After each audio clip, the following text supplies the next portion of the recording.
Ini artinya setan mah nomor 2. Setan mah bagaimana kita. Maka ya kalau nggak salah di dalam surat Al-A'raf ada orang yang ketika diceritakan tentang ayat-ayat Allah pansalahau, lalu dia melepaskan diri dari ayat Allah, baru wa'atba'hu syaitan, lalu setan ngikutinnya. Jadi yang pertama berperan adalah kita.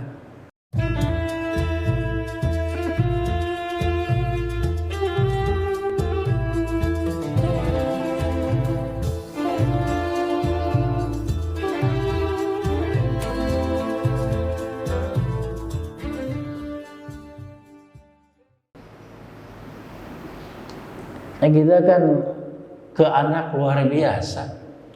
Anak jatuh seolah-olah kita yang merasakan penderitaannya. Anak nangis seolah-olah kita yang merasakan kesusahannya.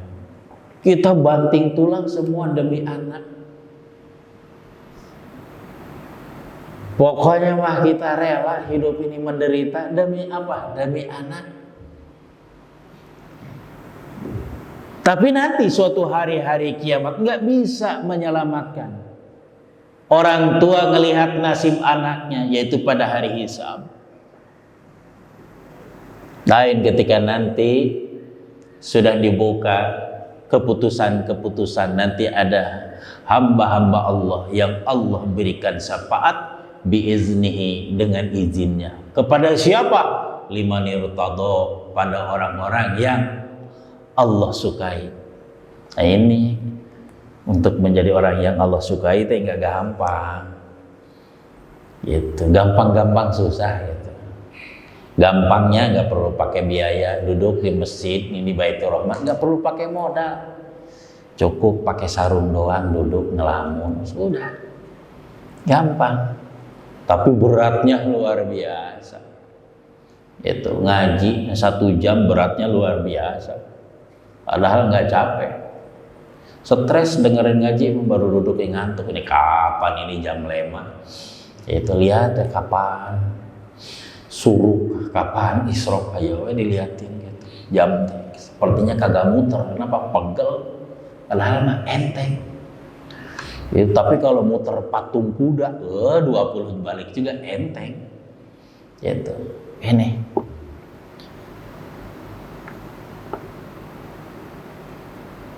wala maulud wajazin an walidi, begitu juga anak nggak bisa nolong dengan kondisi orang tuanya. Ini bagaimana sebuah kondisi yang menakutkan sehingga orang tua tidak peduli dengan anaknya dan anak juga nggak peduli dengan orang tua. Ini sebuah kondisi yang luar biasa. Kalau kita nonton film tsunami di Aceh kan gitu, bagaimana seorang ibu tidak bisa menyelamatkan anaknya. Orang tua hanya menyaksikan anaknya di bawah air. Dia menyelamatkan dirinya, megang pohon besar, sementara anaknya teriak, nangis, minta tolong. Dia tidak berfungsi lagi. Kenapa? Lebih penting menyelamatkan diri sendiri. Nah, ini nanti namanya hari kiamat. Inna wa'dallahi haqqun. Sesungguhnya janji Allah itu adalah benar. Allah mengatakan tentang dunia ini akan berakhir dan akan terjadi hari kiamat. Allah buktikan. Buat orang yang beriman nanti ada surga, buat orang yang ingkar nanti ada neraka. Nanti Allah buktikan. Semua janji Allah buktikan. Ud'uni astajib lakum. Allah kasih buat orang yang minta ke Allah. Gak ada yang gak minta gak dikasih sama Allah, dikasih sama Allah. Bapak, jangan-jangan kesuksesan yang kita dapat hari ini adalah doa-doa kita masa lalu atau doa orang tua kita terhadap kita. Seiring dengan waktu Allah perlihatkan keinginan kita. Jangan aduh ini kayaknya begini-begini amat, kayaknya kita mah kagak dijabah dah. Seluruh keinginan Allah dengar, Allah berkata, ud'uni astajib lakum. Janji dari Allah semuanya pasti. Inna wa'dallahi haqqun. Janji Allah adalah benar. Ada mati, ada kehidupan lagi. Setelah mati ada kehidupan, yaitu kehidupan akhirat. Di situ ada dua tempat yang disiapkan oleh Allah, surga dan neraka. Maka dari itu Allah ngasih saran ke kita, wala yaghurrannakum fala taghurrannakumul hayatud dunya wala yaghurrannakum billahil gharur. Dua nih. Pertama, kata Allah, fala taghurrannakum, jangan benar-benar menipu pada kalian al hayatud dunya, kehidupan dunia. Satu, tak pesan Allah, kehidupan dunia enggak abadi. Jangan sampai kita tertipu oleh kehidupan dunia. Dunia ada kesenangan, dunia menjanjikan abadi. Dunia membuat kita terbius. Ketika kita mengurus banyak hal tentang materi, maka orang banyak yang lupa ke Allah. Kan gitu. Ada orang makin makin hartanya berlimpah, makin jauh dari Allah. Kita disibukkan oleh dunia, sehingga banyak orang yang lupa ke Allah. Ada orang yang punya penghasilan besar, sholat enggak, ditinggalin sholatnya, ditinggalin hiburannya bukan ke Allah, malah hiburannya kepada kehidupan kemewahan dunia, lari ke diskotik, lari ke tempat-tempat maksiat. Cara penyelesaian masalahnya, mereka makin jauh dari Allah. Maka Allah pesan, fala taghurrannakum, jangan menipu kepada kalian al hayatud dunya, kehidupan dunia. Senang dunia, tidak ada kesenangan yang membuat kita jauh dari Allah. Ini pesan dari Allah Subhanahu wa taala, fala taghurrannakumul hayatud dunya. Janganlah menipu kepada kalian, memperdaya kalian al hayatud dunya, kehidupan dunia.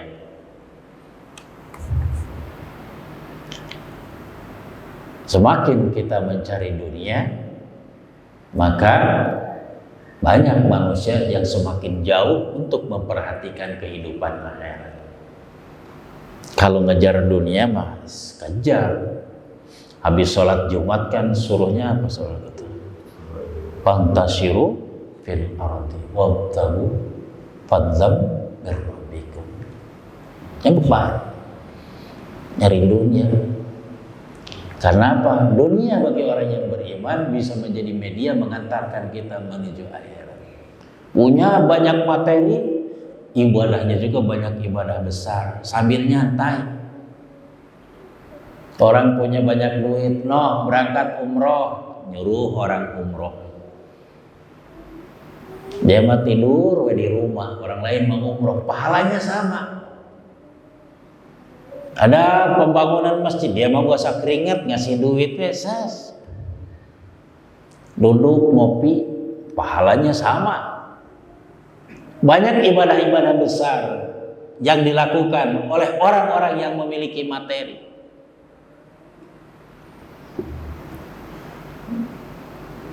Tak cari dunia Allah sebutkan di dalam bab wasiat dengan kalimat yang sangat indah, intaroka khairon, jika dia meninggalkan harta disebut khairon. Kenapa? Dengan harta kita bisa menjalani kehidupan yang lebih baik untuk meraih akhirat. Ini wasiat dari Allah, fala taghurrannakumul hayatud dunya. Yang kedua, wala yaghurrannakum billahil gharur. Janganlah memperdaya pada kalian, menipu kalian. Siapa? Al-gharur. Al-gharur itu nama iblis, maha penipu. Iblis makan janjinya gampang, tenang ntar gua tobat, gitu bahasa iblis. Di hati teh masuk. tenang aja, kita masih muda aja, masih muda ini, tobat bentar aja kalau udah tua. Semua janjikan gitu. Ternyata udah tua, pengen tobat, beratnya luar biasa. Kenapa? Baru mau ngangkat tangan aja rematik udah kerasa. Itu. Saya nanya ke yang tua tuh, gimana Mbah? Kalau sudah tua nikmat gak ibadah? Waduh, nyesal saya. Kenapa enggak dari muda saya ibadah? Udah tua mah repot. Bangun dari sujud ke ruku teh masa ya. Bangun dari sujud ke berdiri teh luar biasa berat. Setan mah ingin gitu, ada di ibadah mah kalau udah kaya itu setan. Banyak orang yang berbicara begitu, nanti saya beribadah mau kalau udah pensiun. Ada juga yang bicara nanti saya beribadah kalau harta bercukup. Sekarang masih miskin. Ternyata ini janji guys. Maka diabadikan janji setan itu. Setan itu sebagai al-gharur, pengkhianat. Di dalam surat Ibrahim ayat 22, setan berkata, wa qala syaitan lamma qudiyal amru innallaha wa'adakum wa'dal haq. Nanti mas setan yang ngomongnya begitu. Ketika keputusan tentang kehidupan nanti diputuskan oleh Allah, setan ngomong, innallaha wa'adakum, sesungguhnya Allah sudah menjanjikan kalian wa'dal haq, dengan sebenar-benarnya janji, dengan janji yang benar.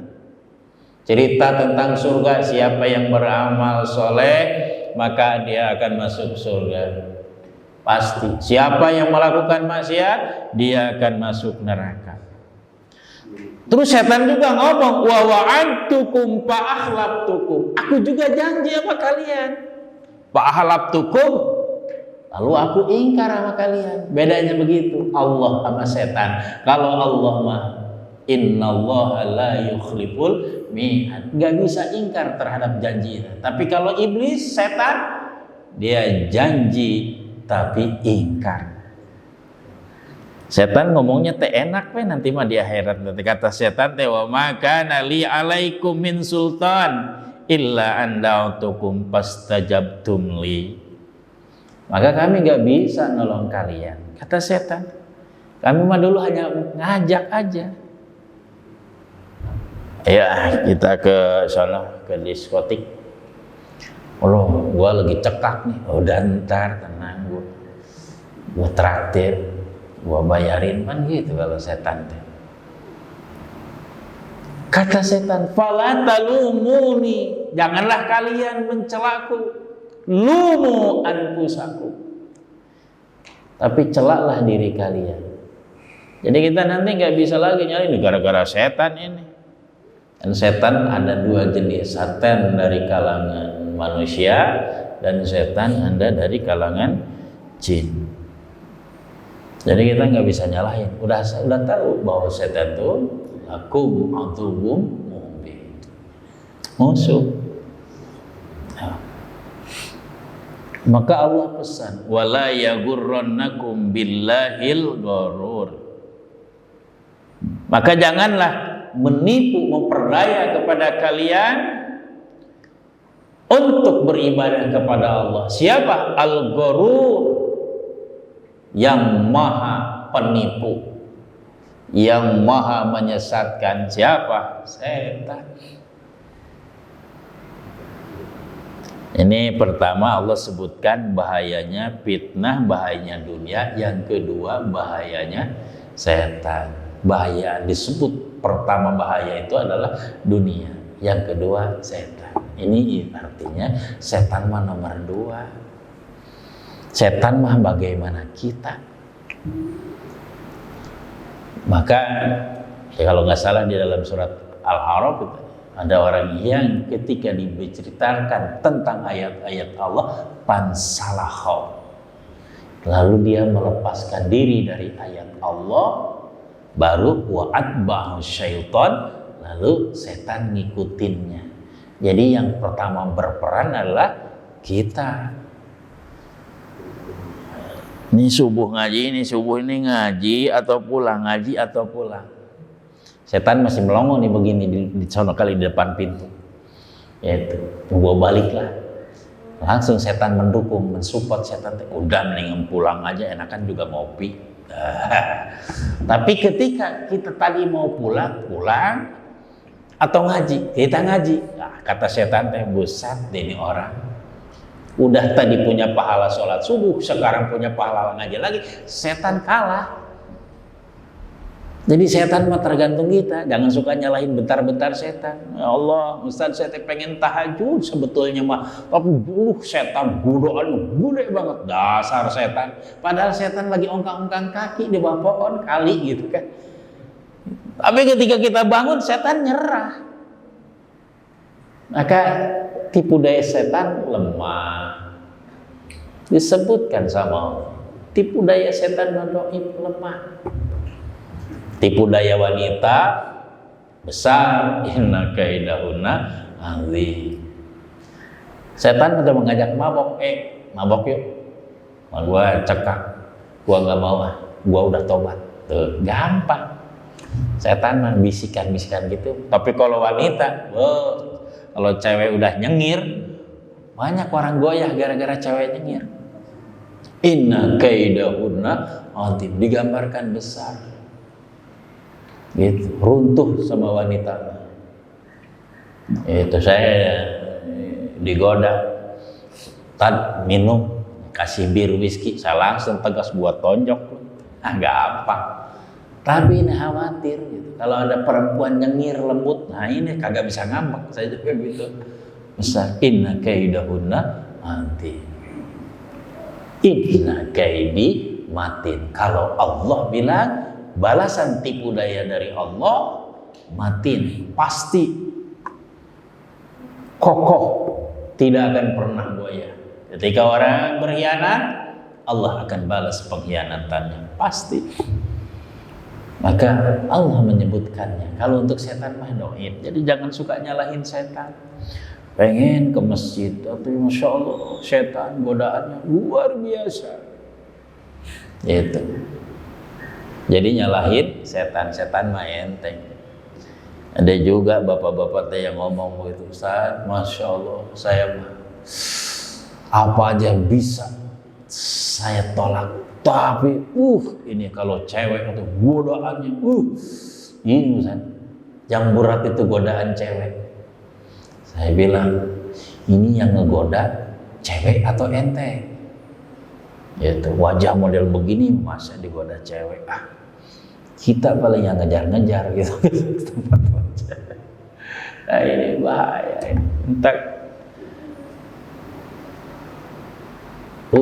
sebutkan yang pertama paling bahaya kehidupan dunia. Setan mah gampang. Setan mah bagaimana kita? Mau ngaji, singkirkan. Setan nyerah. Nah, ketika kita menyerah, baru setan mensupport. Ya, aduh, gua mau tahajud, malas iya, ntar tahajud mah gampang, besok malam juga masih ada. Setan tuh baru gitu. Baru kita antar aja tobatnya besok, tahajudnya besok. Datang lagi malam, yang belum waktunya nih untuk tahajud. Ya udah nanti aja. Itu setan mensupport. Jadi setan mah gampang dikendalikan. Itu.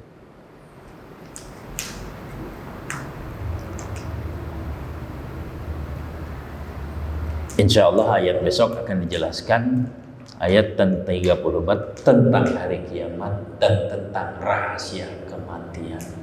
Mati dirahasiakan supaya manusia nyaman hidup di dunia ini dan supaya memang manusia sungguh-sungguh di dalam mencari bekal untuk kematian. Wallahu a'lam bishawab. Shadaqallahul adzim. Assalamualaikum warahmatullahi wabarakatuh.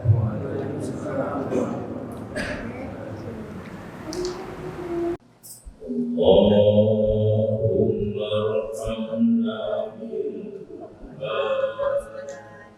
waj'alhu lana imaman wa nuran wa hudan wa Allahumma zakkirna minhu نسينا وعلمنا منه ما جهلنا وارزقنا تلاوته آناء الليل وأطراف النهار واجعله لنا حجة يا رب العالمين والحمد لله رب العالمين.